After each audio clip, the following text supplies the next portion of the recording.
My primary work, the work of interest, the one that I love, I am the executive director at the Center for Structural Equity.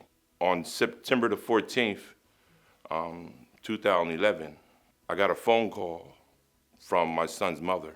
And she said that, come over here, your son has been shot. Nice kid, right? Not the typical kid that you hear about.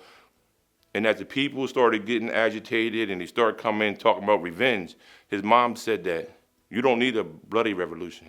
You need a spiritual, economic, a political, a religious revolution. So you need to go out there and save 250 kids so that no family will feel the way you feel today.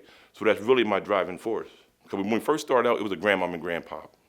How do we love our people, recognizing that they're not a binary, they're not a 1 or a 0, they're not a highly likely or highly unlikely. These are people that we're dealing with. So we got to make sure that we have love and concern with our folks. But that's how we started out.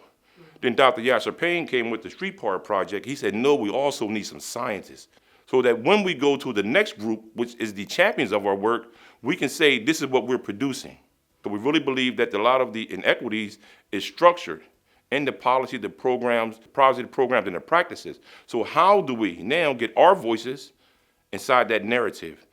So one of our main programs, and have been the cornerstone since we've been here, is our MEET program. And that's an acronym, MEET. So mentoring, like I mentioned before, that mentoring is the center part of everything that we do. But there's also that education part. How can we help them? Help educate our kids and get our kids, because education is important. The other thing is employment.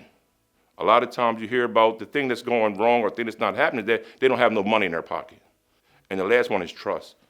And I really believe that if you have mentoring, the education, and the employment, and you thread through that line of trust, that when that kid is in a bad situation, and before they make that critical decision, they'll come to you, they'll confide in you. So that's one of our cornerstone programs right there. We average helping about between 100 to 150 kids who we have directly in our program. But keep in mind now, we're talking about social networks. So we might have one kid who's primarily on our caseload, but he might have 4 or 5 friends who come in periodically. But if you're talking about those who we have contacted indirectly, then you're talking maybe about 1,500 to 1,700.